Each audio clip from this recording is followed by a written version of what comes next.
Hello, late night listeners. This is Brian, and I wanted to let you know that we have a Patreon. It's a really fun thing. It's a great way to support the show, and it gets you access to all kinds of exclusive stuff. We have exclusive mini episodes. We have videos of me, for example, writing music for various things of the show. Leighton's doing all sorts of stuff, and it's just a really fun community. You also get access to our Discord if you sign up for our $5 a month tier or up. So if you like the show and you like what you hear, please check us out over on Patreon. It's really a great way to support us. Thanks so much. And enjoy Late Night with Brian Wecht. It's my Don Pardo impression.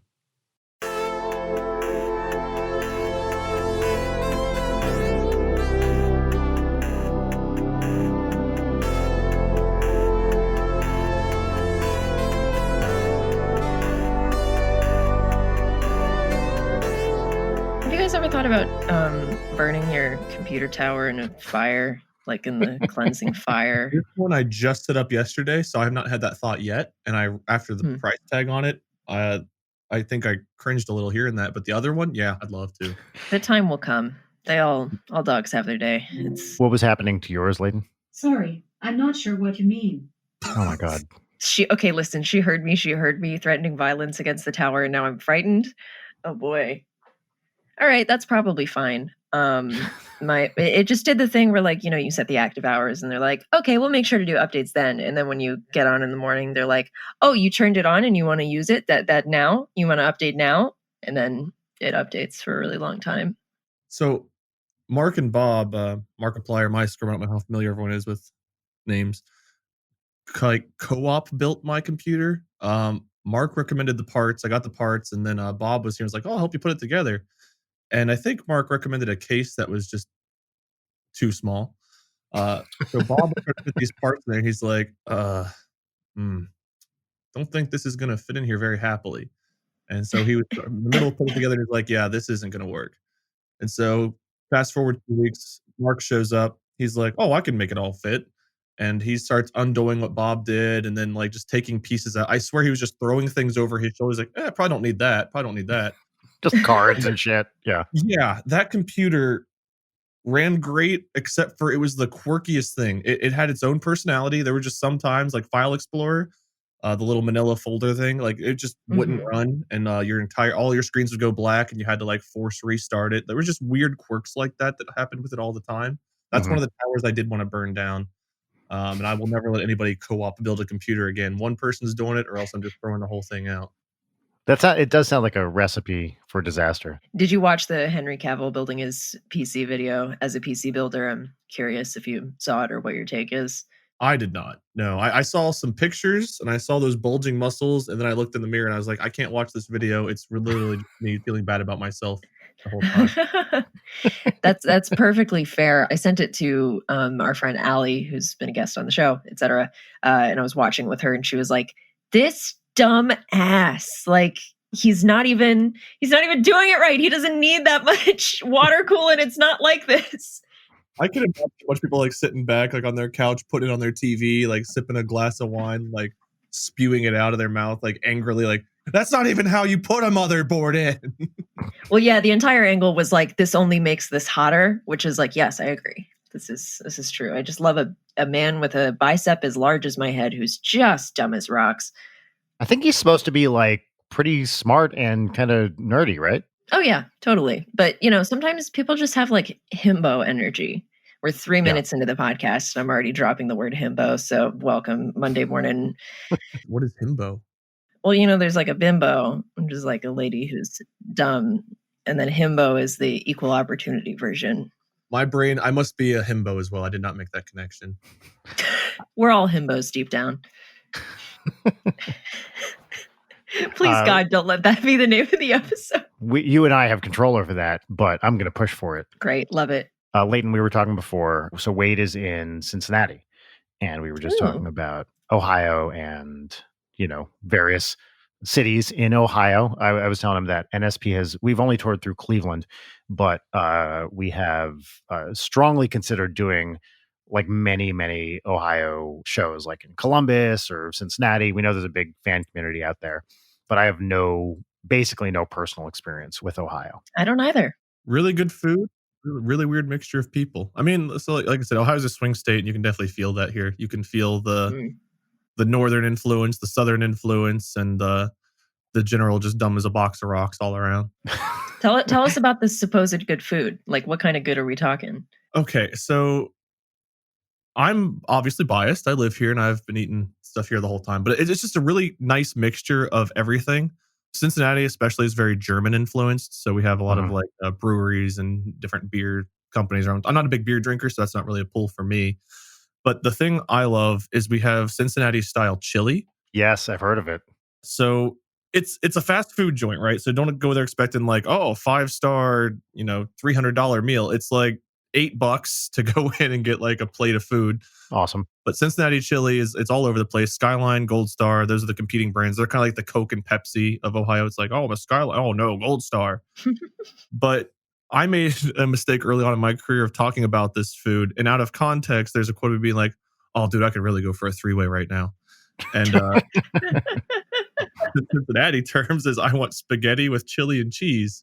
And then a 4-way, you add beans or onions, and a 5-way, you add both. And then we have chili cheese conies, there's chili cheese fries, I mean, all that kind of stuff, chili cheese burritos. Ooh. So I do want to clarify one thing because when I lived in Ann Arbor, in Michigan, for a year, this is the first time I'd ever heard the phrase conies.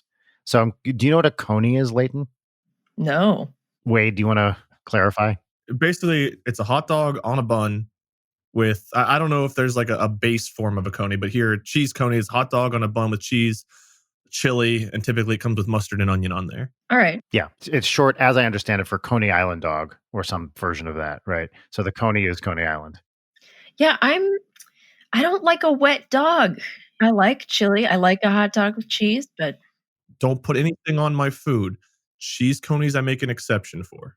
I love a chili dog. Like I think I might have been talking about this on a previous episode, but in Jersey, our version of the coney was called a Texas wiener, and there was a place right near where I grew up in Pompton Lakes. I think the place was actually in Wayne called McCobb's, which had Texas wieners, and it's basically a chili dog. It's chili, onions, mustard, and you can also order them instead of saying a Texas wiener, which, even in the 80s when I was growing up, felt weird to say out loud.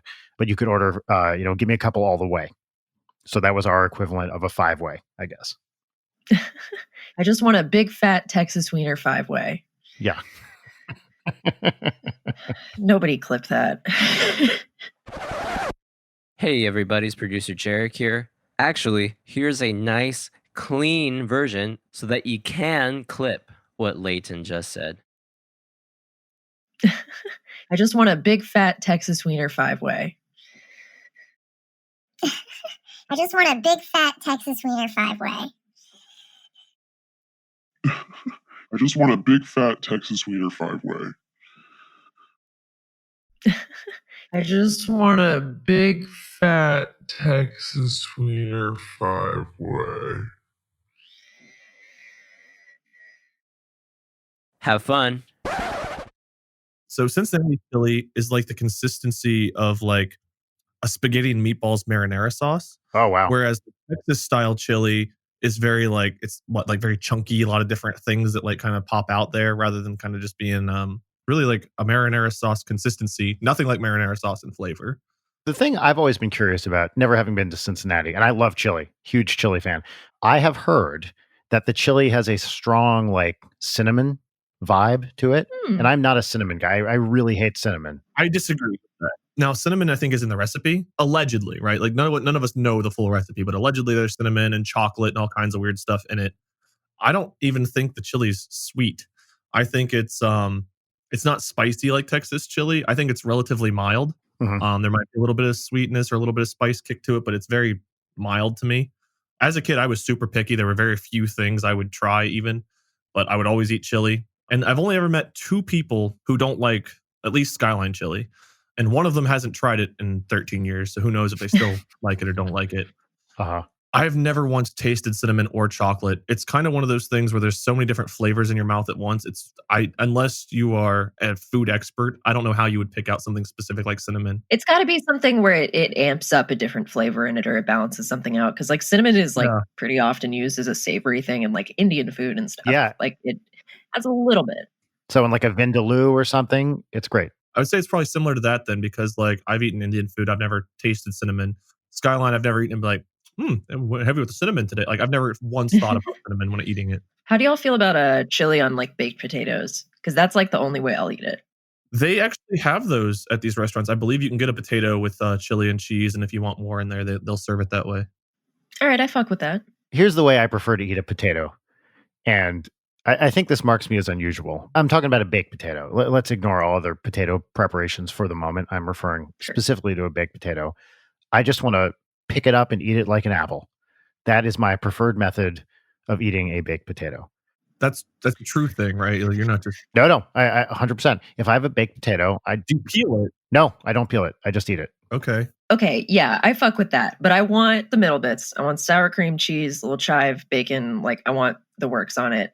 But then once you get to the skin, I want to eat that skin. Yeah. I'm lazy and I don't want to wait like, an hour for it to be in the oven and have nice things on it. So I microwave it and it's shit, but it's a meal. Mm-hmm. So if I ever do an actual baked one, I'm all about those skins. Oh, and if you have some left over the next day, you do some double baked potatoes. Like, hell yeah. But wait, no skin for you? I'm not a big skin. Not on like fries or something, sure, but like on a baked potato, I typically don't eat the skin if I can avoid it. I just cut that bad boy up, put some butter, salt, and pepper. I don't really want much else. Again, like it's weird that I'll eat chili and cheese conies and stuff, because typically with my meals, it's like, give me a hamburger with cheese, maybe bacon if I'm feeling crazy. Like no ketchup, no mustard, no nothing on there. Just let me enjoy that meat. I had a friend like this in high school who just and this is not a judgment at all, just very basic food tastes. So for you, do you think you're sensitive to different tastes, or is it just a like, I don't like them kind of thing? More for me, it's texture. As soon as you put like a pickle or ketchup or something on a burger, the bun gets super soggy. Mm-hmm. I just don't like pickles in general, but just the slimy, wet, cold in conjunction with the burger. Like you put cheese on a burger, it gets nice and melty. You put bacon on a burger, it's usually hot and crispy. The bun like warms up, and it's just like, I don't know, it's a nice crunch texture with a little bit of cheese in there. That the cheese isn't like super runny or anything. But everything else is just such a weird feeling in my mouth that the moment I get a burger that's not made the way, like I order it plain, whatever, I get it and I bite into it, there's ketchup and mustard. It's not like I'm grossed out by the flavor. Sometimes I'm caught off guard. But as soon as I feel that texture of it, it's just like I'm completely turned off and don't want to eat it. But you put ketchup on a burger and I'm just, nope, someone else can have that. Wow. That is a hot take if I've ever heard one. No ketchup on a burger. What? I think I'm with you, Wade. I don't really like ketchup on a burger. I love mayo on a burger, but I don't want like any other sauce on it. I don't like mayo or mustard. Now I do like ketchup. I'll eat ketchup on weird things like, you get fish, dip fish in there, chicken, I dip chicken. Like, I love ketchup, and ketchup on a burger again doesn't taste bad to me. It's just that texture. It's alien. What I've been doing a lot recently is eating burgers without the bun. Basically with a knife and a fork. And I recognize that this is not, the world's most blue collar thing to do, but we're cooking burgers and we didn't have bread a lot during pandemic, right? Because we're not just running out to get fucking burger buns for no reason. We for whatever reason, at the start of, social distancing and shutdown and stuff, we bought a fuck ton of ground beef. And so we just have like a freezer full of ground beef. So we've been working our way through it. And so lots of burgers, but not a lot of bread. So I have recently been eating burgers bunless. And I'm curious, Wade, would ketchup on a bunless burger be acceptable or not? I really want to get into this. I don't know. I would have to try it. And honestly, it would probably be like day 16. I've had burgers every day. I need to try something different with the burger. Let's dip it and find out. That would be kind of like apocalypse mode for me. Yeah. That feels a little bit more like adjacent to a meatloaf, like, because, you part of a meatloaf is you put ketchup on it usually. Yeah, I know I'm the weird one for not liking condiments on my burgers, but to even like consider being like, maybe I should ruin my own burger, it would have to be pretty deep into the apocalypse. I also think like I agree with you with pickles. Pickles are one of my favorite things. Pickles are a great snack, not on a burger. I disagree very strongly with both of you. Here's the thing I will say about pickles on a burger is if you slice them too thick, it's a fucking nightmare. So if you're going to put a pickle on a burger, it's got to be like real thin slices. Oh yeah, you leave the pickle whole almost, and then you just give it to somebody else. I'm really into pickles. But yeah, pickles on a burger I think are great. But bread and butter pickles I think are a nightmare. There's something like sweet about them that I really hate. I do not like sweet pickles. I need them to be like very, very tart. Yes, they're gross. I don't like vinegar pickles. Any pickles with vinegar, don't want them. Not interested. I want pure dill, like, brine and dill and garlic. And that's and maybe some like spicy peppers or whatever. That's it. So I'm assuming you don't like Asian pickles, or if you get like a little cinnamon salad with some seaweed and cucumbers, or No, that I love. Like that kind of pickle, like an Asian pickle with like rice vinegar or whatever, I think is great. just regular vinegar is the no-go. Yeah, unlike standard dill type pickles with vinegar, it adds a taste that I really, really dislike. And anytime you start putting fucking sugar in there, I am absolutely done with it. No interest. I love making the Asian pickles. There's a recipe that I learned when I was a kid because there was a restaurant that would instead of miso soup in the summer, they would give you cold cucumber soup. And that sounds gross. No, I think it sounds awesome. Yeah, it's so easy. You just make the pickles, you do a little bit more of the brine, and then you put cold chicken broth in it, and refrigerate it, and it is the most refreshing thing in the world. And every time I would get it, I would just chug the entire thing. Every time I make it, it's gone immediately. Yeah. But I was at my grandma's house once, and she can be stubborn. And I was a kid, and I was like, let's make cold cucumber soup. And she was like, wait, is this the grandma that we had to cut out your comment about? We cut out your comment about it, right? Sorry, I misremembered that. Yes, this is the same grandmother who told me that I don't take the evils of this world seriously because I insist on, quote, binging on Halloween horror films. But anyway, she was like, I have this chicken, gelatin chicken broth that we're going to use. And I was like, Grandma, it's a cold soup. That's not going to work. And she was like, no, it's going to work. You should listen to me. And I was like, all right, Grandma. Anyway, so we had a bowl of cold cucumber Jello. And I was like, I told you. I fucking told you. Actually, the Halloween thing reminded me. Before we started recording, Wade, you were telling me something very interesting about Halloween that I'd like to hear again on the record. So on the record, I hate when this happens during recordings for games and stuff, because you never know when you're going to post a video. I don't know when you guys post these, but today is July 27th when we're recording this. I want everyone to know it's July 27th. I woke up this morning, Monday morning, had to been 10 o'clock in the morning. I'm usually up late, so I usually sleep in a little bit later in the day. So I'm not usually awake at 10 a.m. to our doorbell ringing, not once, not twice, not 3 times, not 4 times. 5 times our doorbell rang with knocks in between. I've got a dog who's got a hurt back right now, and she's on a bunch of medicine, and she was she's not supposed to be moving around. She hopped up barking. She's trying to jump down and go see who's at the door and all this and that. I'm trying to calm her down. Got to run to the door, see what's going on. And there are 3 kids at our door, Monday, July 27th at 10 a.m., dressed in full costumes with buckets, and they say trick or treat when I open the door.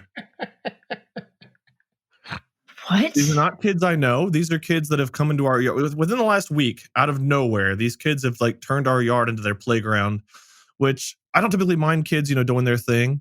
But these kids aren't just running around playing. They're riding their bikes through our yard, through our neighbor's yard. And then they were hiding, peering into our windows.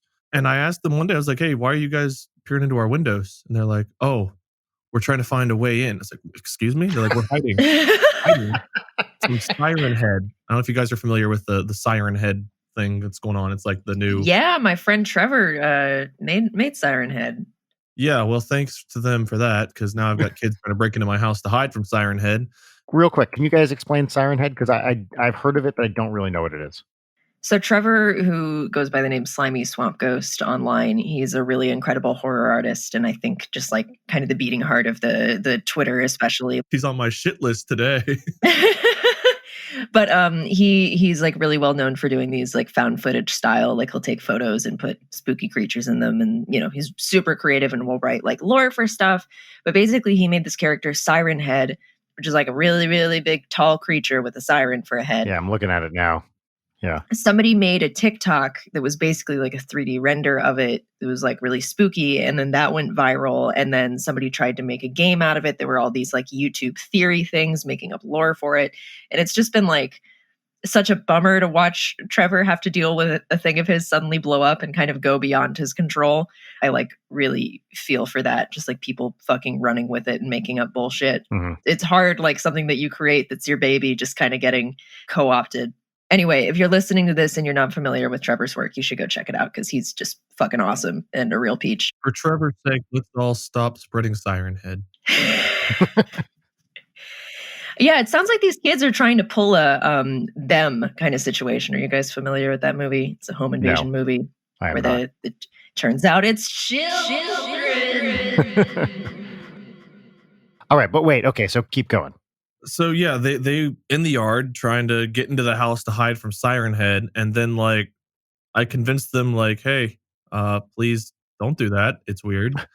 Don't break into my home. Yeah. Yeah, and then they're like, okay, and then they like begrudgingly leave because they think that our house is the only safe haven from Siren Head. I don't know why our house. I don't know why we were cursed with these children, but they then leave. But they leave like some kind of, those like cargo pants and some other pants you buy that have like the weird little cloth belts that no one ever actually ends up using, and they just they left something like that on the ground and some other of their garbage, and I was like, don't forget your stuff. And I kid you not, one of the kids looked back and was like, oh, I don't want it, and then they left. Wait, how old are these kids? They've got to be somewhere between like 9 and 12. Where are their parents? I don't know. Oh, Leighton, at this point in 6 months into COVID, parents are just checked out. Like we're basically done parenting. So those parents are day drinking and not watching their children. Okay, wait. I have an idea for you to get this to stop. I've thought of a few things, but I don't want to say anything out loud for legal reasons. Okay, get a big stereo speaker and put it outside and start every time they come into your yard, start playing sirens.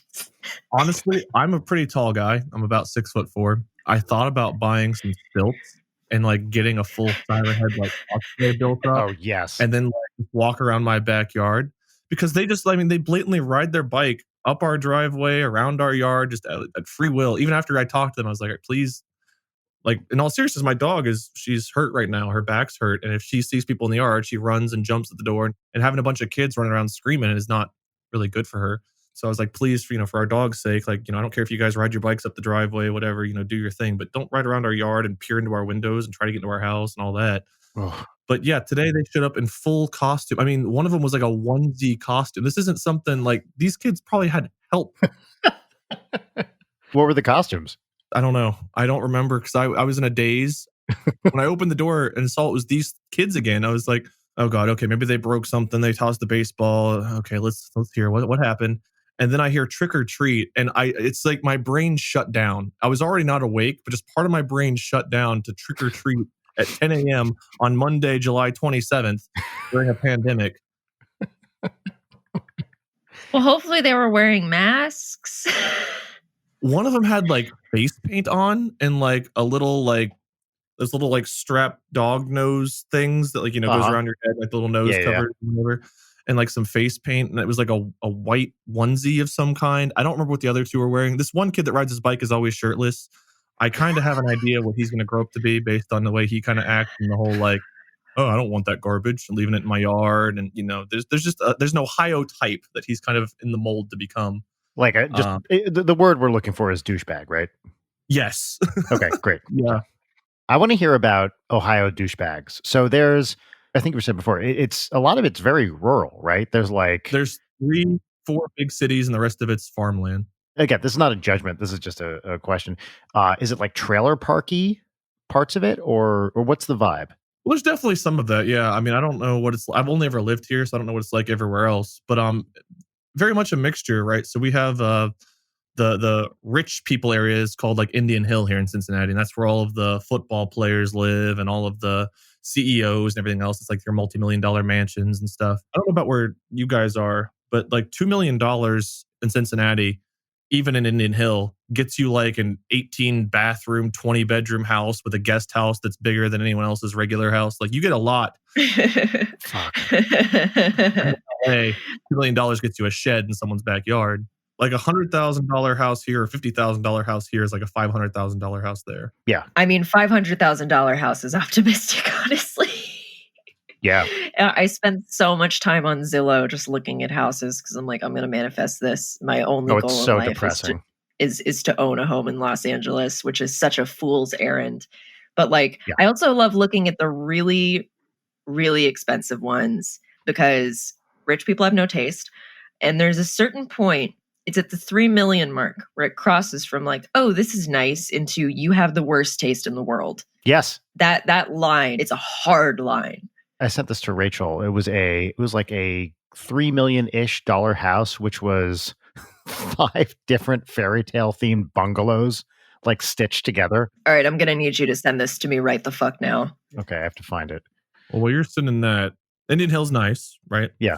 And then we've got the downtown, just city of Cincinnati where people live in like apartments and condos and all that stuff along the river. There's 275 is the road, like a big circle that goes around Cincinnati. Cincinnati's kind of like somewhat in the middle of that, and then all the suburbs around it. Cincinnati's right on the river. Kentucky's just south of it. Indiana's like 20 minutes west of that. So we have like this tri-state of those 3 states together. Mhm. It's hard to say what the douchebags are here because it's not like avocado taste kombucha kind of douchebag. It's like the shotgun wielding hillbilly driving his truck without his shirt on, window down, throwing beer cans out the window. That's a common kind of douchebag we have here. Uh-huh. Man, that's the one I think of because that's like the one that drives me the most insane. Is just like the flat out like disregard for human life, Joe Dirt movie style asshole. For some reason, that always makes me think of, or I should say always, but that makes me think of the scene in Being John Malkovich, where the guy Malkovich is walking along the side of the road, and this guy goes, "Malkovich, think fast," and hurls a can at his head. Yeah, we definitely have that type here. But like I said, it's weird because we have a mixture of people from like Michigan, the Northeast. Like we're very much like a central hub of like everything. But the Southern douchebag roots tend to overshadow the just in general city boy douchebag roots Mhm. just because of the pure flash of like, you can just spot them easily, right? They've got the mullet or the crazy hair back in a ponytail, the mustache that makes you think like they came straight out of the 1970s. Yep, like muscle car kind of vibe. Yeah. They work out, probably take steroids more so than actually working out. They still have a beer belly at the same time. They've got 2 tattoos that generally don't make sense on like one arm, and then the rest of them is usually pretty clean. They're always sweaty. They smell of cigars and beer. And just the vibe you get when they walk into the room is kind of like a Dementor from Harry Potter. You just like feel cold take over you when you see them because you know whatever the interaction is you're about to have, it's not going to be good. All right, so I put this link in the chat. Oh yeah, this is incredible. I honestly love every fucking thing about this. It's pretty awesome in a completely bananas way, right? Yeah, it's completely batshit, but like Allie and I always make jokes about like, when are we starting the Game Grumps compound? Like, when's the cult happening? When are we going to have all the cottages in the same place and like a loudspeaker and shit? This is the spot.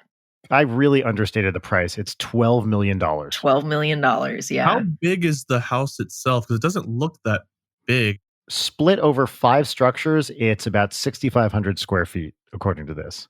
Jesus Christ. I love all the like velvet couches. Yeah. Between 5 separate structures, there's 8 beds, 8 baths. That's what it looks like to me, yeah. I just love a weird home. I mean, it's impressive looking as far as the decoration goes.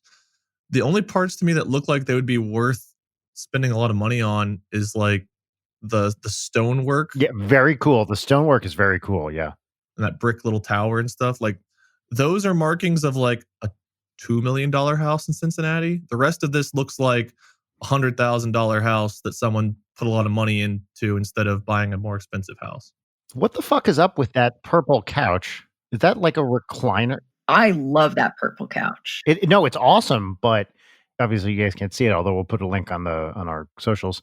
There's a couch with like, it looks like a cushion / foot thing. Do you guys see what I'm talking about? Oh yeah. It looks like the foot thing is where your butt's supposed to go. So there's no place to actually sit. It's just room for your back and your legs. Yes, exactly. Looks really uncomfortable. Yeah. That would come up to the middle of my back, it looks like. So the top of my back and my shoulders would be falling over the back.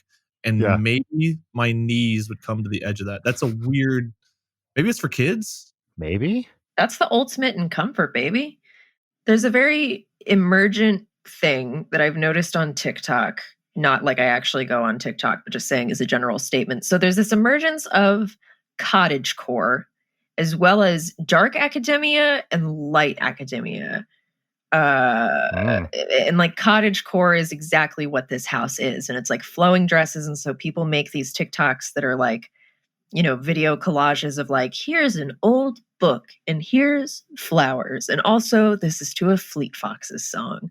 Like, it's really fascinating to me. Dark academia? What is define Yeah. dark academia versus light academia? Because as someone with a, vested interest in academia, I'm very curious in this aesthetic. Hold on. You know what? I'm just going to find a TikTok for you. I boosted my audio. Shouldn't have done Oh, that. I can hear it coming through someone's. Yeah. I see what you mean in Leighton. Yeah, this ivy covered wall thing. Yeah. Yeah. Yeah. Okay. So it's a lot of like old school, like vintage filters, like chandeliers, dark books, waistcoats, like trench coats. Like that's the vibe. Yes. Have you ever seen the Long Room at Trinity College, Dublin? Mm-mm. Okay, Google right now, Long Room Trinity College. It's the coolest looking thing in the fucking world. Whoa. I want to get murdered here. I want to get chased by a man with a knife through here. Holy shit. It's awesome. So That's a strange. it's the tip of the iceberg, let me assure you. Okay. Brian, just for both of you for context, I have like 5 tabs of sexy Ghostface fan art open. I found the horny Dead by Daylight side of Twitter and have just been going hog wild. So sorry. I retired from that game. Really? Okay. What did it for you? That game. Everything about it. That was a game I approached in like a fun like role play with your friends. So it was like, I think it's called Kill Your Friends mode, where it's like you bring in 4 other people and it's just you and people you know. And we would just screw around and like role play a little bit, like, whoever was the killer. We had this ongoing sketch where my friend Gar would be playing as Michael Myers. And for some reason, Michael Myers always wanted KFC. And so we'd role play like, oh, I've got some KFC biscuits, or, oh, we're all out today. And, that kind of thing. And it evolved from that into them playing it like real seriously for a while. And everyone got like really good at the game. And I never really did. And as soon as people started like taking the game more seriously, I kind of lost interest in it. And then I tried playing it for real. And it took about 3 matches before I was like, I'm retired. Ranked is a fucking nightmare. In that game, like, you have to be several hundred hours in before you are A, actually good, and B, able to not die first. You'd think the several hundred would be enough. In my case, it is not. It's Did you see the thing that was going around Twitter? You might have even retweeted this, Leighton, about the girl who said her boyfriend was getting mad at her because she was much better at Dead by Daylight. I did, yeah. Yeah. Did you retweet that? I didn't, but I was very plugged into that story.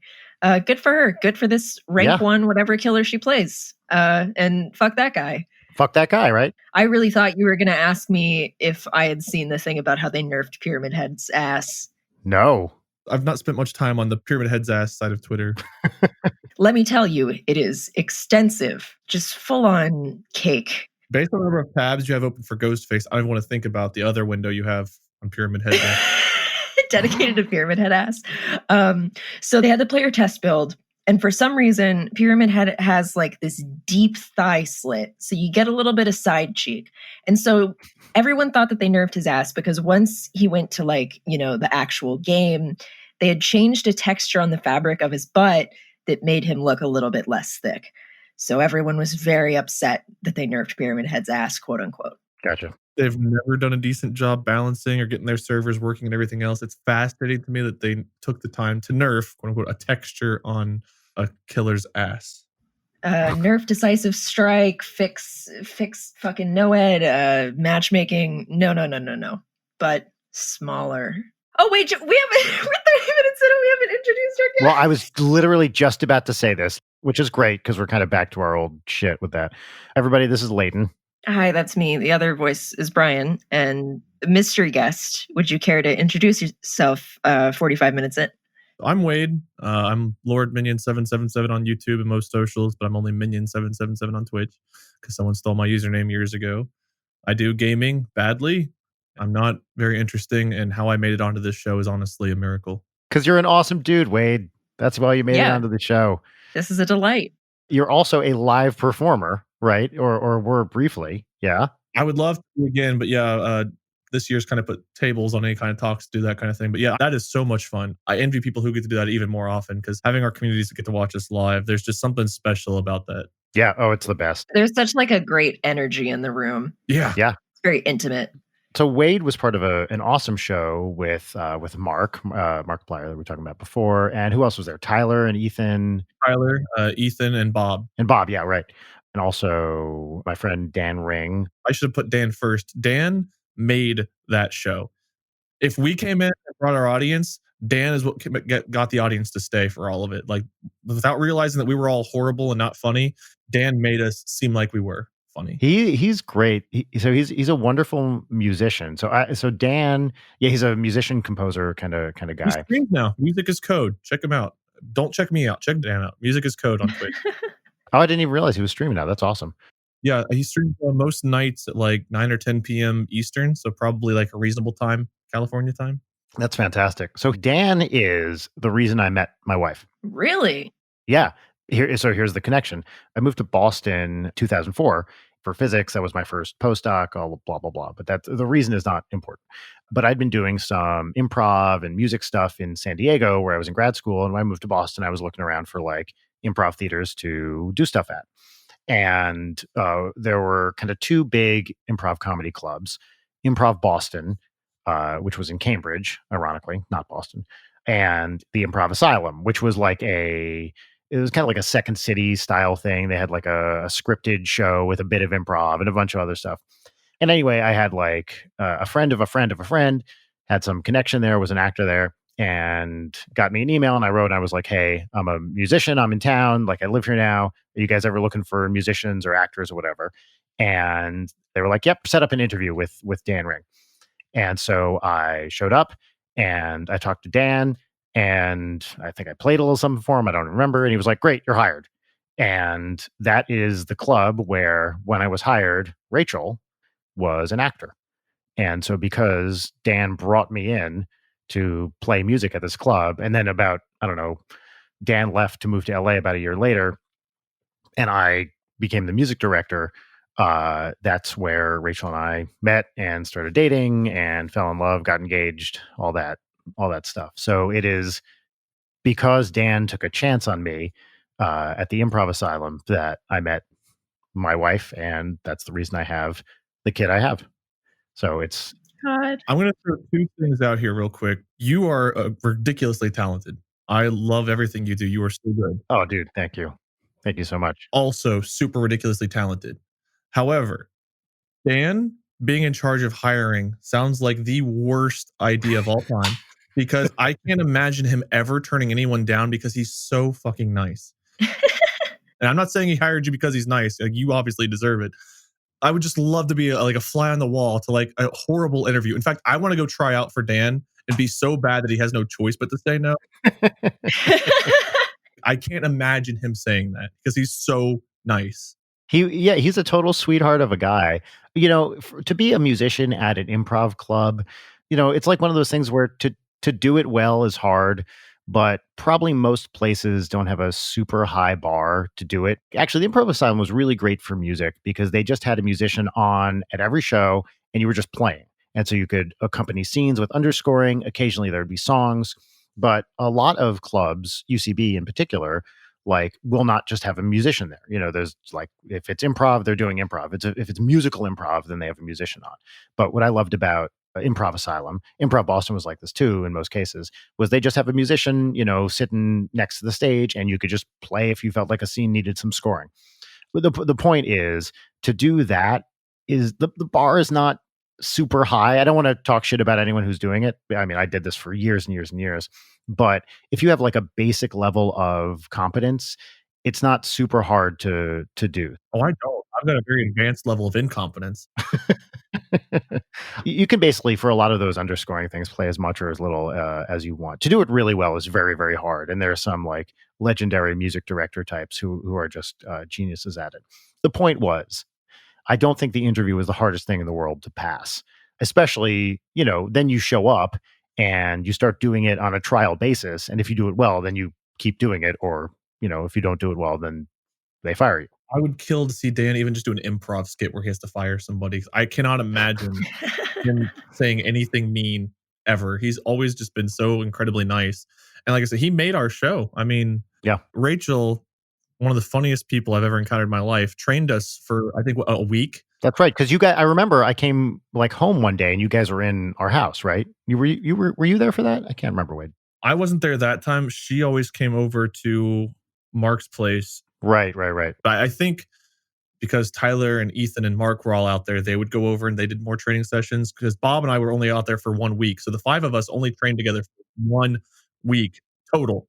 I mean, Yeah. go and do a live show in front of thousands of people like around the globe with literally a week of training under your belt. Honestly, what we did was a mockery of improv.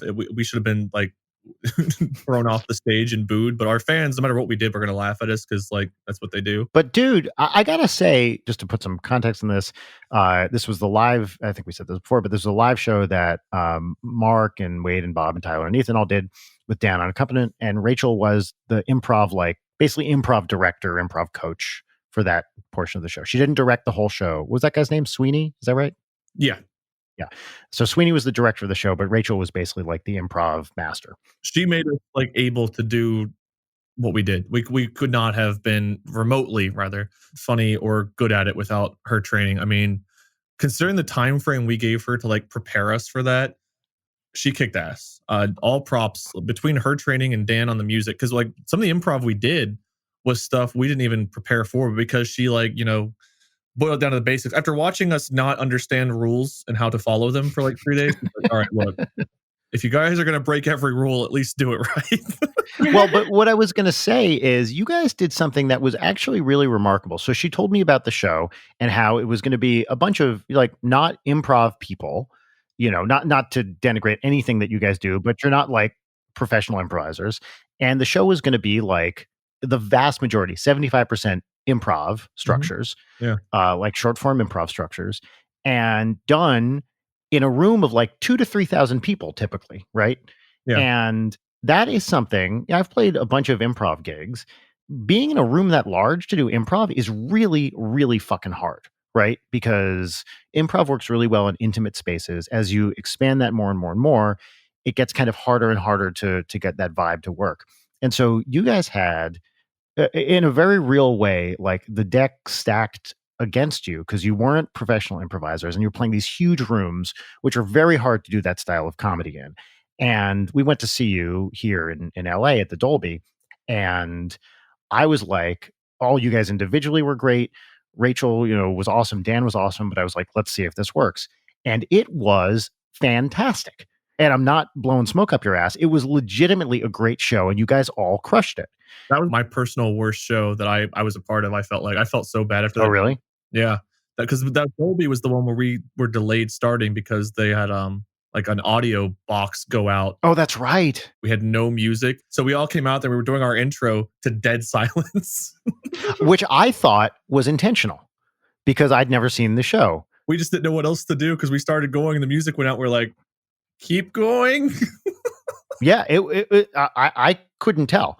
Like, I just thought it was part of the bit, never having seen the show before. But I don't remember any specific thing that happened. But I just remember thinking, everyone on that stage is crushing it right now. And this is an awesome show. And it was not just, as you say, like you're playing for fans, which are very, in general, supportive. But what I saw was not just supportive fans being supportive. It was people at a great show having a great time. And I was really, really impressed with all of you for what you brought to that venue and that show in general. And you guys did like, what, 20, 30 live shows with that? We probably did closer to 50 or 60 shows total. Oh my God. Shit. So Yeah. From the beginning of you doing the show to the end of it, like, do you see personal growth in yourself in terms of improv skills and just like stage stuff?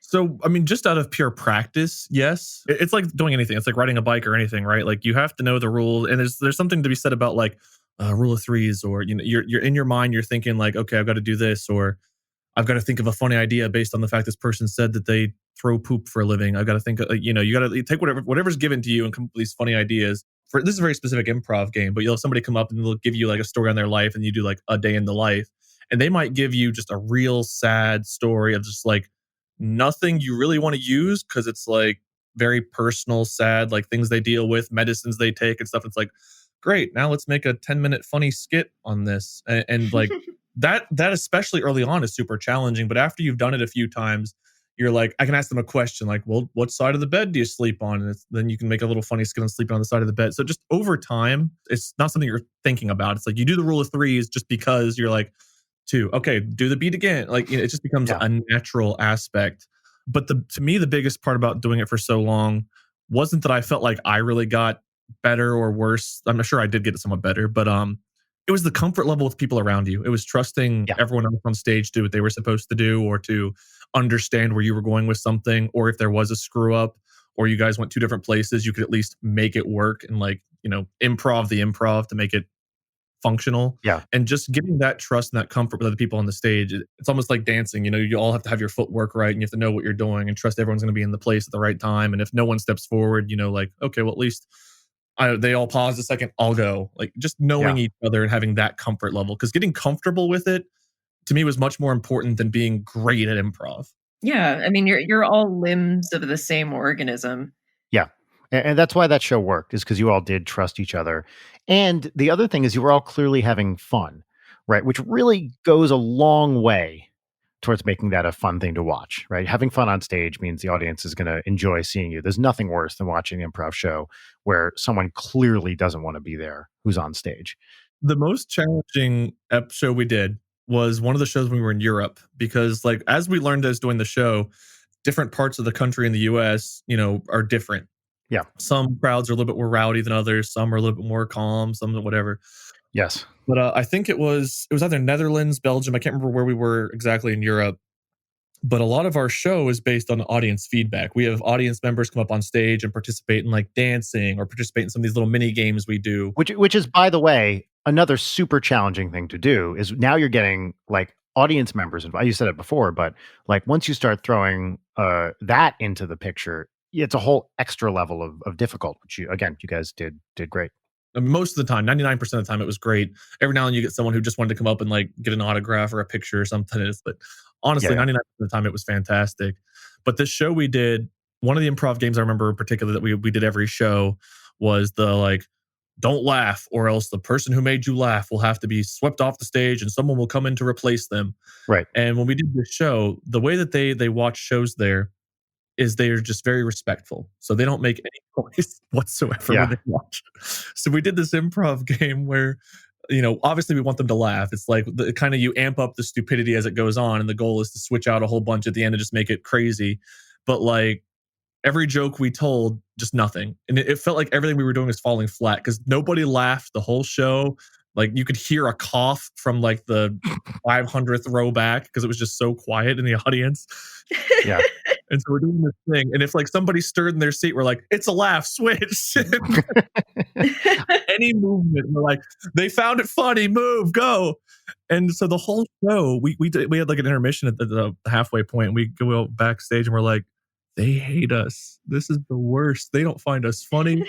Oh my God, we are failing out there. Like, I think we're having good skits, but we're just not landing. And the show ends. And we usually did like we'd go off stage, then we'd come back out for like a Q&A.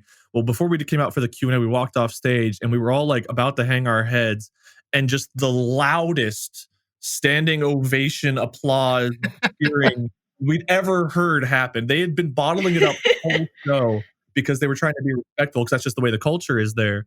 I swear we like peed. We were so like happy that they actually enjoyed it, because we thought we had utterly failed and we would never be invited back to that country ever. They'd ban us from coming back. We were so not funny. It was really interesting. We did an NSP Europe tour last year, and I agree. It was really interesting seeing the different levels of kind of audience excitement. I think Berlin was the first show we had ever played where we could just look out into the audience and see what clearly looked like pockets of people having a bad time. Yeah, Berlin was really interesting in that regard. Like, people are very like direct. I don't mean to derail this story, but there was No.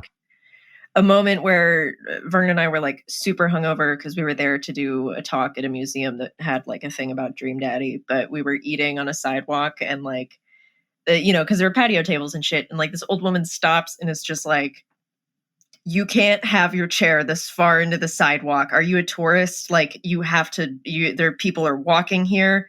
And we're just like, okay, Jesus Christ. Yeah, that's Germany. Also cash only. Why? Why are we obsessed with cash? Wait, where? In Germany? Yeah, in Berlin. It's like a thing. We that's couldn't use weird. cards anywhere.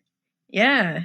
Europe has been pretty good about the contactless card payment. That's something even that changed a lot since I lived in England was the amount of like easy, tap and pay stuff has skyrocketed. I'm surprised Germany was still so cash centric because I feel like Europe in general is better about card type stuff. But I have a friend who lived in Germany for a while, and I have a bunch of German friends, from doing physics and stuff, and they're all wonderful people, but generally fairly taciturn. And he told me that he had a conversation with a German colleague who explained to him that every German knows that in your life you can have 5 friends, and you will have other people that are in your life and they are acquaintances, but they are not friends. You can have 5 friends in your life, and that's it. And that has always stuck with me. I have no idea if this was just that, physicists are an odd bunch, so maybe this was just some physics weirdo. But every time I think of my German friends, I'm like, I don't think I'm one of their 5. In fact, I know I'm not one of their.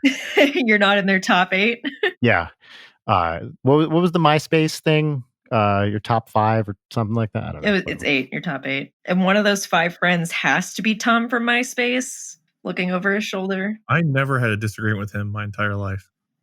There was just some article about him I saw like last week where he like basically cashed out and was like later, and then has just been chilling ever since. Yeah. God, I wish that some of the founders of other websites would just fuck off extremely. Jack, we're talking to you, Jack. Oh, I mean, Zuck, I have some choice opinions about what they should do and where they should go, and I will not say them on a podcast here. Wade, what was the rowdiest crowd you played to in Europe? Had to have been either UK or Scotland, probably. Yup. Exactly the same. Yep. London for us was the craziest crowd. There in London, there was a straight up suck his dick chant that started while we were on stage. Of all the places we went, Detroit stands out the most. Is just overall crazy. Australia was all pretty crazy, but yeah, UK and Scotland and Europe were definitely the standouts. Yeah. At who? Me or Dan? Probably just say yes. Yeah. Yeah. Which one of us? Yes. We did 2 shows in London at the Electric Ballroom. It was like this classic venue where all these like, I don't even fucking remember, like Hendrix and people played there or something. Everyone played there in like the 60s and up. And that crowd, both shows were just like next level nuts with that crowd. Yeah, Scotland was pretty wild too. We played the Corn Exchange, which apparently there's a series of corn exchanges around the UK, which are, used to be corn exchanges, may still be basically like livestock trading things, and now are large performance venues. So we played the Edinburgh Corn Exchange. That actually was the sweatiest show we've ever played. It was like brutally hot in there. Were Twerp with you? Oh, yeah. This is all with Twerp and Planet Booty on all these shows. God, seeing them come to the green room after one of their shows, and it's just like, oh, I feel so bad for you guys. You're just completely soaked in sweat. That the Edinburgh show was the only show that I've ever played where my hands were slipping off the keys because of sweat. Oh God! And at some point it becomes like actually dangerous, right? I think a couple of people passed out at that show too. It gets so hot. There's no windows. It's just a giant fucking venue. And is also weirdly in a residential neighborhood. So like there's people living there.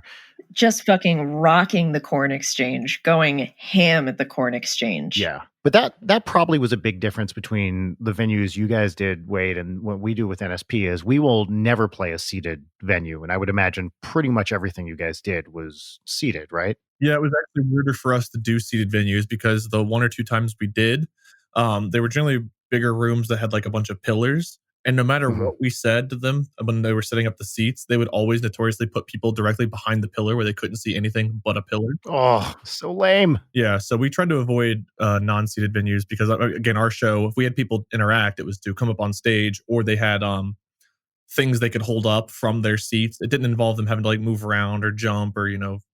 I was gonna say mukbang. What's the word? Mosh pit. I don't know why. Mukbang. Mukbanging. You guys get a big circle of mukbang at a concert. You guys ever do? Yeah, you just eat your stuff really close to a mic while you're watching a concert. Just chow down an entire bucket of fried chicken. Those trick-or-treaters really fucked with my brain today. That would fuck with anyone's brain. What did you give them anything? We weren't prepared for trick-or-treaters in mid. Well, that's when you give them like paper clips or some shit. So Sunday night is our garbage night. So if we'd had like any other snacks or anything we'd want to get rid of, we would have probably tossed it out the day before because all the spring cleaning we've been doing all year because that's how spring cleaning works. Give them garbage. It did not cross my mind. My brain could not process trick-or-treat this morning. I'm sorry, but if you come not on Halloween and in the morning for trick-or-treating, you get fruit. I would have given them puppy stool. Yeah. You want some dog food? I hate to keep coming back to this, but like, what the fuck are they thinking? It's blowing my mind. I really think you need to start playing sirens from inside your home really loudly every time they show up. We have humidity in Cincinnati, like heavy humidity. So we're talking like 80s, 90s with like 100% humidity, and they're wearing Halloween costumes. Brutal. Okay, so this is a thing that I was going to bring up earlier. Wait, how do you feel about Taco Bell? Oh, no. My wife loves it. My friends love it. They've got great nachos and cheese, Baja Blast. I'm a picky eater. I'll eat Chinese food. I'll eat Indian food. I'll eat Thai food. I'll eat fish. I'll eat shrimp. I eat a lot of different things. I don't like a lot of stuff on my burgers. People think I'm weird for that. Mexican food, I've always struggled to find anything I like. Please don't hate me, internet. You already do. Well, okay, so this always happens. It's when I bring up Taco Bell with people, it's either they're like, yes, huge, love it, amazing, or they're just like, I remember going on a date with a guy once, and like the place, this like semi-nice bar we were going to go to was closed, and we were both starving, and I was like, do you want to go to Taco Bell? It's like right there. I know that's weird. And he was like, I haven't eaten Taco Bell in 10 years. And I was like, okay, motherfucker, do you think you're better than me? Anyway, but I've just been truly devastated by the news that they're taking like half the shit off the menu, but most importantly, the potatoes. The potatoes are the best. It's like the cheesy fiesta potatoes, the loaded potato griller. You can get potatoes in a quesarito. It's a great option if you don't eat meat or whatever. They're just super good. So what's the deal? They're just like shutting down half the menu?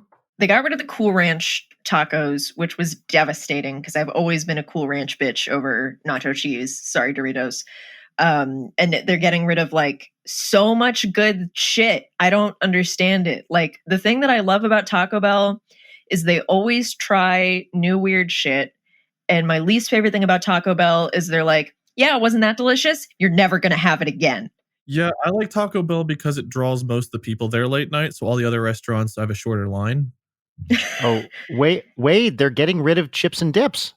There's nothing more for me there. There's nothing left for me at Taco Bell. I'm looking at this right now. They're getting rid, like you said, Leighton, the cheesy fiesta potatoes, the loaded grillers, and the chips and dips under their snacks. It's like they've got to, surely this was a publicity move or some shit. Like, why would you go now? Oh, it makes me so sad. And then speaking of, the number of times that I have been drunk as fuck in a Taco Bell, it's like you have the triumvirate of like IHOP, Denny's, and Taco Bell. Or actually, you know what? If you're in the South, a Waffle House is in there also. Like you were drunk there. They don't let you in unless you're drunk. I've got a fun Waffle House story if you guys have. Yes, go. Do it. When I was in high school, shortly after my friends and I were old enough to get our license, around probably 9 or 10 o'clock at night, my friends pulled into my driveway and they're like, hey, Wade, they texted me like, hey, Wade, come outside. So I come outside of the driveway like, hey, what's up? They proceed to grab me and they tie my hands and my feet together. What? And they throw me in the back seat of their car. Oh, God. And they drive, again, I'm not wearing a seatbelt, whatever, because I'm tied up in the backseat of their car. They drive me, and they're laughing about it. Like, I'm not even concerned at this point. I know them, so I'm like, My concern primarily is the fact I'm not wearing a seatbelt, and it's like, what stupid shit are we about to go get into now? Not that anything bad's actually going to happen to me from them like sending me to like a human trafficking ring or something. But we go to another friend's house. I won't name her name, but we go to her house, and apparently she's having a sleepover. She's got friends over hanging out. They get her to come outside, and they don't tie her up, but they convince her to get into the car. And then because I'm over there and they know I can't go anywhere, they untie me and they're like, all right, so we're going to drive that 275 loop. The one you talked about earlier. Yes. Yeah, so it's a big road that just goes around Cincinnati. But they took me from my house without asking, and then they went and got her, and they just flat out told us we were driving this loop.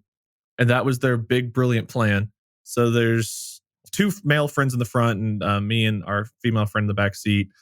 We start driving. We get like 30, 45 minutes into the drive, and someone mentions food. And we've just crossed over into like northern Kentucky recently. And my friend's like, oh, well, there's a Waffle House here. Let's go there. So by this point, it's probably 11 o'clock, almost midnight. And we're pulling into this 24-hour Waffle House. And there's not many cars on the road, not many cars out in general. Some of like the fast food restaurants have lines. This Waffle House is packed. Every parking place is full. There are 3 semi-trucks parked at this Waffle House. We're driving around waiting for someone to leave so we can take a spot. We finally get a spot. I don't know why we stayed, why we were so committed to this Waffle House, but we were.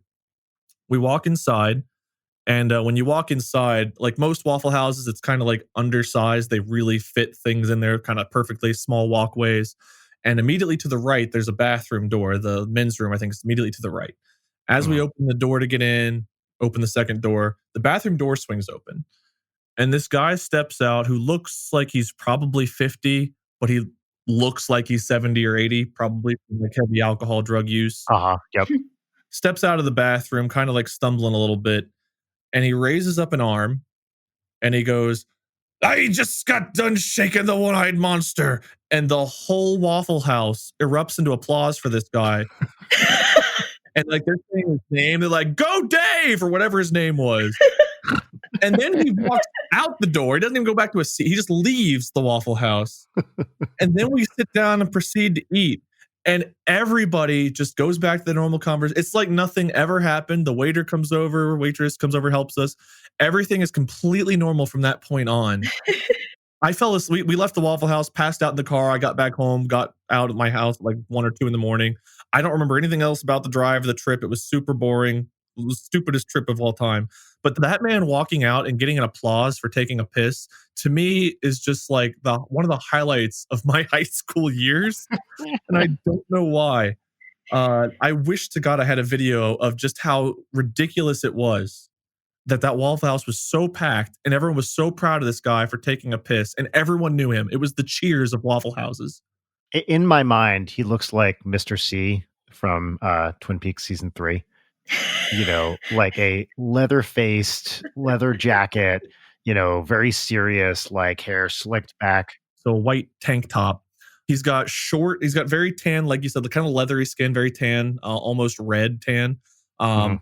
Short white hair to where it's like thin, but not really balding.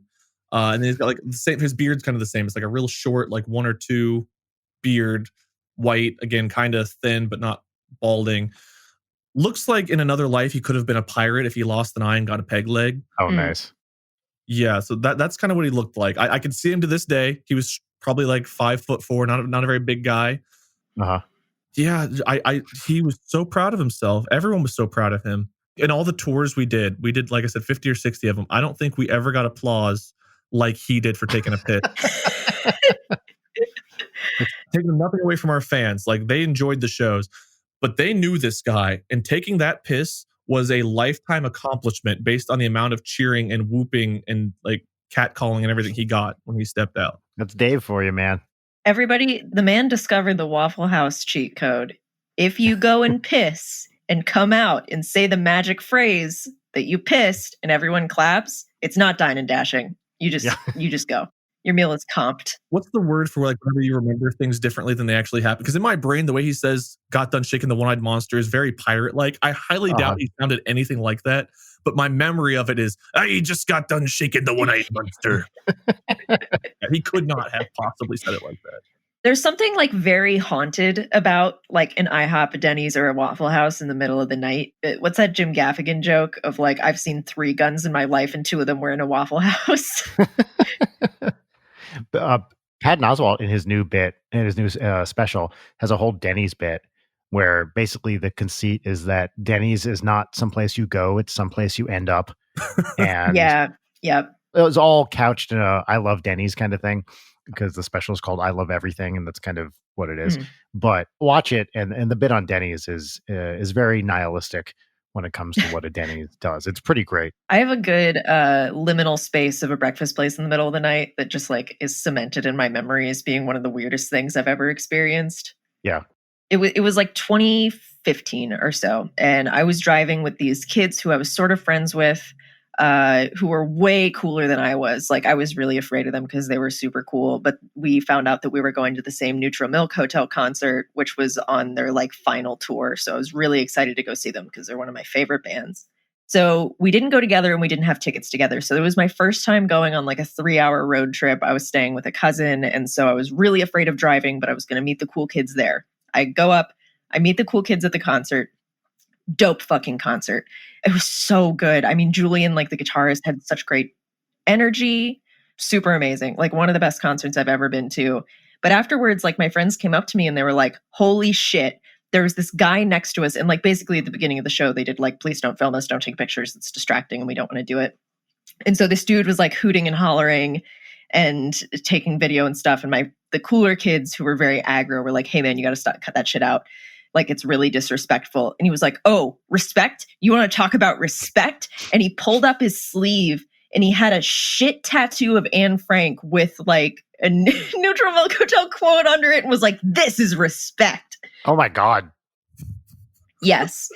And so we go outside, we start walking away. We're like, okay, we're hungry. And then all of a sudden I hear like a sound like a gunshot and I turn around and somebody from the concert just got fucking hit by a car. What? Yeah. Just like right there, right as we're walking out, we were like, okay, that's fucked up. I text my then boyfriend at the time, who was a fucking nightmare, that we did like, hey, we just got somebody got hit by a car. And he was already really mad that I was out having a fun time with friends without him. So it's being very needy. This is a bad relationship. It was not a good relationship. Leighton in a bad relationship, shocking. But then he just like started freaking out at me about like, it's really fucked up that you would say it not so nonchalantly that somebody got hit by a car. Anyway, so the cool kids and I drive to an IHOP. We go in. There's a dude just kind of loitering in there who strikes up a conversation with us after, like, I'm assuming just he's been talking at the hostess for a very long time. And he's like, hey, kids, what's going on? I'm running for president. Tommy Lee, 2016. You want to work for me? You want to work for me? Do you guys want to be the secretaries of weed? And we're all like, hell yeah, dude. Secretaries of weed. Like, fuck yeah, man. And then he comes over. He's just like a fascinating character. And we're all egging him on. And he comes and sits with us at our table while we're eating pancakes or whatever the fuck. And he's just like telling us about his life. He was like, I had my own reality TV show. And we were like, okay, yeah, sure, dude, sure. And then he pulls it up on YouTube and like shows us this 8-minute clip of his reality TV show. And I wish I could find it because it was like actually legit. Wow. But he was just ranting at us and like telling us his life story. And I think he was saying something about like, I'm extremely serious about being president. I'm telling you, I'm going to get it. I am the most patriotic person in the world. And then all of a sudden I got to make the sound effect here. He throws his leg up on the table, takes off his shoe, and his toenails are painted each one with an American flag. Oh my God. So of course I had my sketchbook with me and I was like, Tommy Lee, I need your autograph for when you're eventually president. He signs my sketchbook. I still have it. And he draws a smiley face that has like an upside down like frown on the top. So either way, it's a smiley. And he was like, this one is because I'm bipolar and sometimes I'm happy and sometimes I'm sad. Me at the time, not being diagnosed with bipolar 2 yet, I was like, oh, okay, cool. But yeah, it was weird. And then on the drive home from that concert, it was like I hydroplaned off of the highway and did 2 like complete 360 spins, narrowly getting missed. Like somebody almost hit me and that probably would have been it for me. Yeah, it was a very strange 24 hours. That's amazing. I hope I don't want to know. You don't have to disclose this, but I hope you wrote his name in and voted for him. Oh, I wish. Tommy Lee, wherever you are, I hope you are well. we should move on to our next segment in a moment, but I do want to tell a very like a 30-second story that these remind me of, which is one time a couple years ago, I had taken Audrey to her little kid dance class. Her dance class is on the second floor. We have to take an elevator to get back down to the parking garage from it. And so she, bounces out of dance class in her little fucking pink tutu and shit and gets in the elevator. And also going down in the elevator is a very, very like unstable looking gentleman, like long hair, kind of scruffy, like staring off into space, looked like he might be on something. And so, of course, I'm trying to like, steer Audrey slightly away from him in the elevator. But precisely because I'm doing that, she's like, this is the guy I need to talk to. So, Of course. because that's how kids work. She goes, I just went to dance class. And this guy looks very slowly, turns his head and looks at her and goes, we're all in the black class, little baby. That's why they call it oblivion.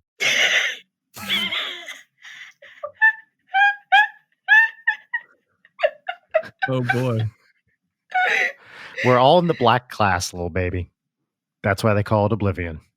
Has stayed with me for years. Did you guys step into fucking True Detective season 1? I know, right? And I was like, Rust, Cole. And I was just like, okay, let's get out of this. I think we didn't have to go down very far. So it was like a, 1 minute elevator ride, but we got out quick. And of course she didn't know. She just, bouncing around just for 4 or something at the time. But yeah, watching little kids talk to very, very upset and disturbed looking people is it's an adventure. I can't get over this. It's pretty We're all great, in the right? black class, little baby. I almost picture this guy almost looking like a Tommy Wiseau kind of. Yes, that is not far. He had like brown hair rather than black hair, but yeah. One last midnight, brothers and sisters, hand in hand, opting out of a raw deal. All right, wait. Our first segment. I'd say our next segment, but it's the only segment we've done so far. So this is our pop culture recommendation segment, and the thing that makes this segment really stand out is not the recommendations, which are I'm sure going to be great, but it's the theme song. So, are you ready for the theme song? Yeah, by all means. Okay, great. It's really good, and here it is. What's poppin'? What's poppin'? All right. Raw reaction. What did you think? I didn't hear anything. Okay. So once again, this bit has utterly failed, as it tends to do. I didn't play anything. It doesn't work most of the time now. Ryan, what's our score on this? Like, somebody listening, please figure out the score. I want a definitive ranking of guest react. You know what? I want a compilation of guest reactions to the non-What's Poppin' theme song. Someone, please. So yeah, I didn't play anything. It's a bit we try to do. It usually doesn't work. In fact, that's an understatement. And I apologize. Gotta be in the setup because, like, I don't know, the build up to wanting to hear something amazing and then hearing nothing. Like, if I had a recommendation, play one single note or either something, I don't know, something to where I know it's not because I'm just not hearing it, like it's not coming through, to where I can just be disappointed.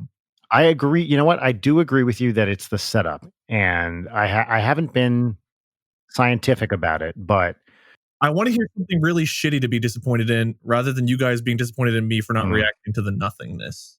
Oh, believe me, I'm not disappointed in you. I fucking love this idea. What if we do a custom, very short shit theme song that's different every single time? Sure. Yeah, I'm on board with that. Let's try it. Next episode, let's just try it. I'll write some bad music. Great. Okay, done. Make it as awful as possible, because that way, like, you know, I would have been uncomfortable, like, criticizing and be like, oh, well, I've heard you make a lot of great music before. I would try to find a way to compliment something else you've done rather than talk about that. But like putting people in an awkward position of not wanting to criticize something that you intentionally made as horrible as possible, that's the gold mine. Pop culture. There it is. That's actually pretty great. Anyway, okay. So I nominate myself to go first. Thank you, Brian. Okay, great. So what I'm gonna Oh wait, you have to ask me the question, Brian. What's popping? Thanks, Brian. I'm gonna talk about a podcast episode that I just heard yesterday. My friend Andrew Feckner, who's a good buddy of mine, he sent me this episode from a podcast called Rock and or Roll, which is does anyone get the reference in the title? Rock and or Roll. No, because I'm not a fucking nerd. It is a Simpsons reference. I believe Reverend Lovejoy says that sounds like rock and or roll. Oh, the Inagata Devita bit? Yes, exactly. So this podcast, which I didn't know beforehand, a recent episode, and I wrote it down, episode 317, went through the Golden Raspberry Worst Original Song nominees and winners from the 80s. And it is fan-fucking-tastic start to finish. There's people on here you've heard of. I mean, there's like a Prince song, there's a George Harrison song. Both Sylvester and Frank Stallone have separate entries. It's really, really awesome. The title of the episode is Golden Raspberries, and it is fucking great. I'm not quite done with it yet. I have about 20 minutes left, but what is now my favorite music has appeared on this podcast. So Rock and or Roll, recent episode, Golden Raspberry Worst Original Song winners. It's just pure joy from start to finish. And Leighton, do you recall in a previous episode I referred to the movie Your Hunter from the Future? Nope. Listen, we say things on this podcast and they leave my brain immediately. Yep. Well, anyway, Yours song is in this, and I audibly squealed when he said Your Hunter from the Future was on this. I love it so much. All right, Leighton, what's popping? Okay, what's popping for me is that I actually started watching movies again, which has been really delightful for me. There are a bunch that I could recommend because I've watched many of them this week, but I had never heard of director Abel Ferrara, which has just been a major cinematic blind spot for me, and I can't believe it. Are you familiar with him at all, either of you? No. So he directed Bad Lieutenant, Miss 45, just a lot of like cult classic exploitation movies. Driller Killer, which was one of the first like video nasties. If you've listened to my episode of Deep Cuts, that's out now that you can listen to where we cover video nasties, but that's fine if you don't want to listen to it. Yeah, just like real classic, but also just real like agent of chaos. Like there's a really wonderful interview with him on Conan in like 95 where he's just like very strung out and Conan is trying his best, but he's extremely charming. Talks about wanting to fight Harvey Keitel. But I watched Miss 45 and his like vampire movie, The Addiction, this week, and both are just like immediately some of my favorite movies. They're so fucking good. Yeah, I don't really know what else to say about them, but they're just like such great movies. Like Miss 45 is like a rape revenge movie, which I normally fucking hate. And coming from a male director during like 70s exploitation, I fully expected it to be like misogynist as fuck. And that's totally the opposite of what it is. Like it's done so tactfully. It's just great. That's awesome. So that's my recommendation. And also, if any of you are like interested in the movies but don't want to commit, just watch that Conan interview because it rules. Cool. Wade, what's popping with you? I found a channel a few months back. I'm sure everyone's heard of Cinema Sins, but I've been watching the counterpart to that recently, Cinema Wins. I don't know it. And one of the reasons I recommend that is a lot of people have a lot of strong feelings about like the new Star Wars trilogy, right? The one that just came out. Mm-hmm. And I wasn't a big fan of it after watching it, but I will say I've appreciated it more after watching Cinema Wins. I wouldn't say I love it still, but I find that it's nice and it's almost like mentally healthy to try to spin things to be in a more positive light. I feel like I've felt a lot better overall as I've been watching this and just trying in general to be less combative and more like, because I'm a sports fan. So it's like my team versus your team. But just with the political landscape in the country and just like a lot of the people like at each other's throats over everything, like, the Black Lives Matter protests and the wear a mask, don't wear a mask, all that stuff that's going on. Just everyone's at each other's throats. And it's just nice to find a reason to try to be more like accepting of things, even if you originally disagree, because I've been trying to steer my audience toward, talking to each other and trying to find a middle ground. Don't let this whole like my political party become the thing. Try to communicate. Let's communicate. Let's find a middle ground. Let's understand. Let's work together. And the nice thing about Cinema Wins is it'll take a movie that you love. It'll tell you the great things about it. Great. Pats you on the back. But it could take a movie like the newest Star Wars movie that you necessarily probably didn't like. A lot of people didn't like it. And it gives you reasons to think like, actually, maybe it wasn't as bad as I originally thought. Maybe my initial impression was skewed because it wasn't what I wanted, but I can at least appreciate it for what it is. And just that positive line of thinking, I don't know, it's made me feel better. Oh, it's awesome. And so I recommend that for just mental health in general, trying to find more positive ways to look at things. Rad. Yeah, that's great. Let's move on to our final segment, which is called Peaches and Lemons. Here is the theme song for Peaches and Lemons, which the audience will hear, but you will not hear. Okay. Peaches and lemons. Peaches and lemons.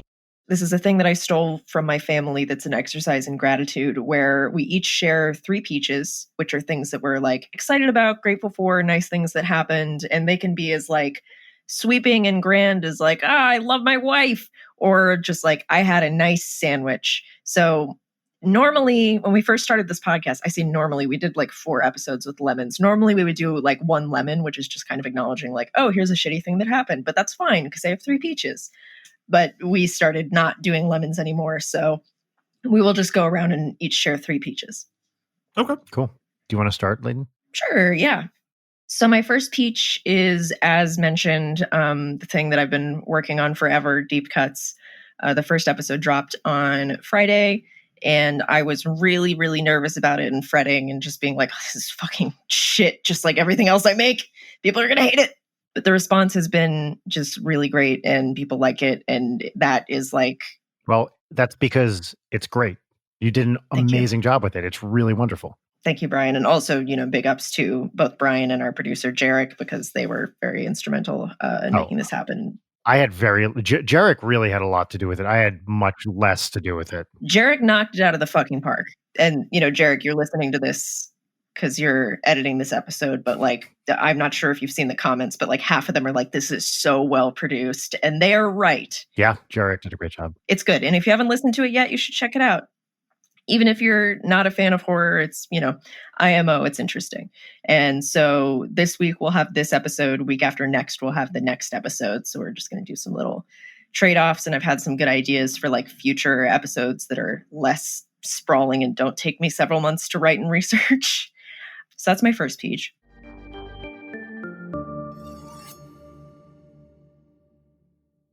My second peach is friend, creative partner, neighbor, mortal enemy Vernon adopted a Shiba Inu on Saturday, a little 8-week-old puppy, and I got to drive him up.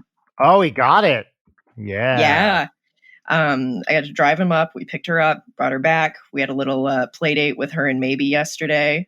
And just like, oh, she is the most precious. I suggested the name McCready after the thing, of course. Oh, that's a good one, yeah. With the nickname Red. So Red just loves to sleep, and I'm getting a constant stream of just like puppy videos. Really does the heart good. But we're trying to make our dogs best friends. So I'll keep you all posted on how that goes. Mostly Red just wants to sleep, which is a big old mood. My third peach is that I ate a slice of peach pie yesterday, and it was really good. Oh, a peach about a peach. Look at that. Peaches are so good. Oh, they're amazing. And it's like super fresh peaches. And like, I don't have enough pie in my life, like cake is pretty okay. I like cake every once in a while, but I'm a pie kind of gal. Cake can refer to a butt. I learned that in some context recently. What? Yeah, the thickums. I think I said that earlier on this episode, that Pyramid Head cake. The thickums? Thickums? Yeah. Someone said that in my stream, and now that's just like my intrusive thought constantly, where I'm like, damn, thickums. Oh, real quick, can I just say, I pointed this out on the NSP Twitter, and no one really reacted to it, so I'm going to dump it on the two of you. I don't understand why people, okay, this fucking cake thing that's been going around Twitter, or was last week. What's going on Twitter with? It's like, hey, look at this baseball. Oh God, actually, it's a cake. Whoa, what? Okay. Why are people not calling these deep cakes? Right? I think you know perfectly well why they're not calling them deep cakes, because that's not funny. No, I do not know. I don't have an answer to your question, however, despite my supporting of the funniness. It's a good one. It was never funny to me. I don't... No, certainly that trend was stupid. It's cake. You guys not heard of fondants? You guys ever watch Food Network? The fuck? Yeah. I wouldn't say it was funny, but it was also one of those things where I couldn't quite look away. Like I had to watch it through to see where it was going with the cake, but then I was always left kind of empty and disappointed. As with many things online. Yeah. Wade, do you want to go next with some peaches? To start off with, a peach that I thought was a lemon, but has turned into a bit of a peach is I think my dog. I've got 2 dogs, brother and sister, and I think our girl Ginger is going to be okay. We were worried you had some major back issue going on and that she might have to see a neurologist and possibly have surgery. It looks like just a month of rest and some medicine, and she'll be all right. So I'm very thankful for that news, for her sake, her quality of life, and just her wanting to get back to playing and living a normal dog life. So that's a peach for our Ginger. Very thankful she's probably going to hopefully be okay as long as we do our job and take good care of her. Just family in general. My wife, like a second peach, is just God. The amount of support I've had from family and just them reaching out at the right time or being available. This year has been awful. This year has just been god awful. I mean, 2020 has been. Everyone was so looking forward to this year, and just like it started with the Australia wildfires, and then I don't know if you guys say that the word of what's going around, but the Backstreet Boys World Tour is how Danny and Aaron were.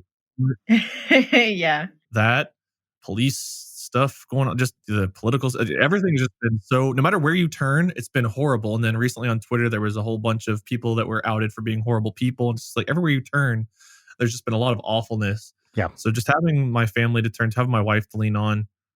She's been experimenting with different cooking recipes during this time that we've been home. And I'm very thankful for that. So just having that support to fall back on has been great.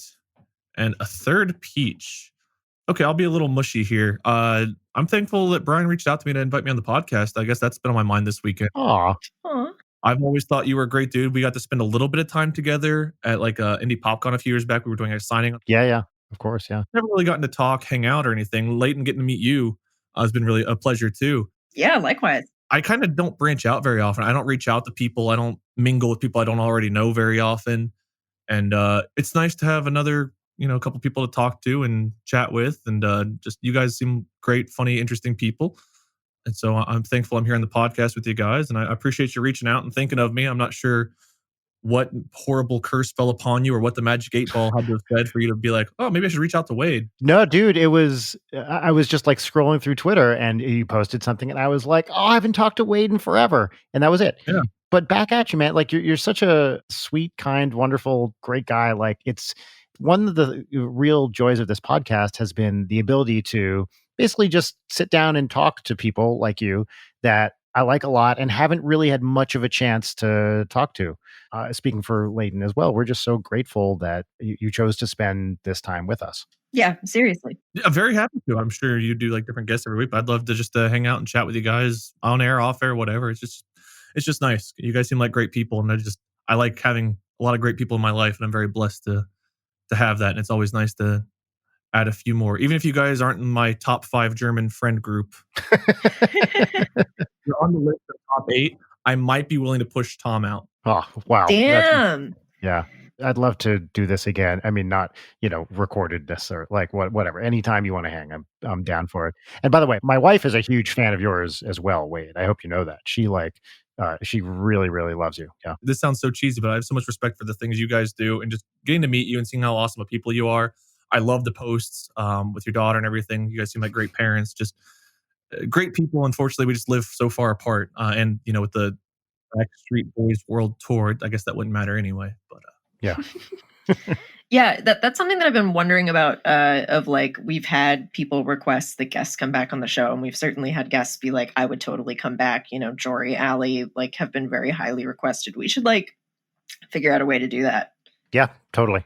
I mean, quote, figure out a way to do that. See if people would be bored if we had repeat guests, or maybe do it as minisodes or Patreon exclusives or something like that. I also think that you guys have something special with having a lot of variety of people, because you get a lot of variety of conversations and just stories you wouldn't expect. Yeah, man. Those will be my 3 peaches. Oh, so where can people find you online? Hey. I haven't done my peaches. What the fuck? Oh, shit. Sorry, Brian. What the? Okay, now I'm not doing them now. I don't want to. No! Do your precious peaches, Brian. I'm not doing it. I had some good ones No! too. I'm not going to do them. Nope. I'm not. I refuse. I'm taking a stand. No, this is awful. to your goddamn peaches. Is this the first? Have you guys ever had a mutiny of peaches? Well, I'm tempted to do it, but because Leighton asked so rudely, I will do them. But I'm going to do them in a way that makes them seem like not peaches. No, I can't. I have to take this bit seriously. I'm sorry. I have to do them and actually be grateful because these are good things. Okay. But I'll do them quickly because I know also, Wade, you got to go pretty soon. Okay. No, peach number 1, I finished Luigi's Mansion 3 with Audrey, and we had a great time playing it. She really, really likes it, and she made me promise that I wouldn't do it without her. And so we played it together, and she just loved it the whole time. And we finally finished. It's her like second time going through the game because she did it with Rachel too. But we finished it, and it was awesome. Second peach is I had my soprano saxophone was a little bit leaky, a little bit squeaky. And I took it into the shop and I just got it back. It was there for about 2 weeks. And now I am ready to really dive into doing some sax for this kind of smooth jazz album that I've been writing for a while. Yo. Yeah, it's going to be real fun. Solo album or? Yep. Solo album produced by Commander Meouch from Twerp. And it's real fun and stupid. I wish I was talented at something other than I'm very good at being not good at anything. Oh, come on, man. You're like a funny, compelling guy. Like that's a talent. How dare you say that about yourself? I'm good at peaches. Yeah, you go ahead with your thing. Okay. And my final peach, I for the first time in like a couple of years, honestly, as a scientist, I used to be doing a lot of math and really get involved in these calculations. And I was just trying to figure something out, and I ended up kind of, getting 10 pages deep into some calculation I was trying to do. And it's the first time in a long time I've been like really in that like flow state of math. I do that a lot with music, but with math, it's been a couple of years, and it was kind of nice to be back in this like, oh shit, I'm calculating again, kind of mode. It was a fun, good feeling that was like, oh yeah, I used to do this all the time, and now it's back. I feel that way whenever people bring up like philosophy, which was my major in college. Whenever people bring that up, it's a nice like, oh yeah, I went to school for this for 4 years. We'll have to talk about that next time, but I would love to talk to you about philosophy sometime. I wish I retained more of it. It's more so like the way I look at things has changed more than I remember the actual specifics of what different people said. But I was a morals and ethics focus. Oh, sweet. Interesting. I took a lot of philosophy also in college, and I was more in the analytic philosophy, like philosophy of math kind of stuff. Yeah, like logic and all that stuff. Yeah, exactly. I didn't actually do too much like symbolic logic, a little bit, but I was more interested in like, yeah, I mean, the stuff right around that, the Russell, Frege, I mean, that's all logic stuff too, but philosophy of language too, I thought was really cool. Now that's like a 3-day nonstop 72-hour straight podcast. If we go into philosophy. That conversation will never end. I want to do it. So Leighton, now do you want to say the thing you were going to say to Wade? Now that I got my peaches out, are you okay? Well, now that you sassed me, I don't want to say it. We'll say it. I said my thing after you sassed me. All right, Wade. Be nice. Where can we find you online? Be nice. Be nice to our guest. Wade, where can our listeners find you online? Is there anything that you're excited to plug? Well, thanks, Leighton. I appreciate you asking. On Twitch, I'm Minion777. I try to stream 3 to 5 days a week. I've been taking more time off the last month or so for mental health. I feel like all creators should take care of themselves first and foremost. Good for you. But I would definitely like to, encourage people to watch me live. I feel like live interaction is so much better than even video stuff. I do post videos on YouTube, Lord Minion 777, and you can find me as Lord Minion 777 or most things on other socials like Twitter and so forth. Hate that username. I hate the fact that Lord's in the username. It sounds so haughty and like worship me. I wish I was just Minion everywhere because I kind of like just being one of the bunch. But I do a lot of gaming. I do a lot of just chatting, and I go off on my community. I'm very sassy, and if there's something I feel strongly about, I make sure to share that, and I encourage people to look at things the right way, which is usually my way. Weird how that works out.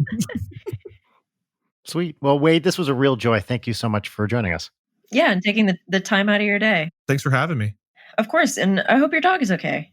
Yeah, definitely. Thank you. She will be. I'm going to go give her some meds right now, and she's going to be well taken care of. And yeah, I'll be posting updates. I'll be keeping everybody updated on socials as far as how she's doing over the next month or so. Cool. Wonderful. Well, listeners, thanks so much for joining us today for this long episode. Hope you're all doing well and staying safe out there. This is the end of the podcast. Goodbye. Bye, everybody. Do, do, do, do, do, do. Leighton Night is produced by Brian Wecht, Leighton Gray, and Jarek Centeno. Follow us on Twitter at Leighton Night, on Instagram at Leighton_Night, or email us at leightonnight@gmail.com.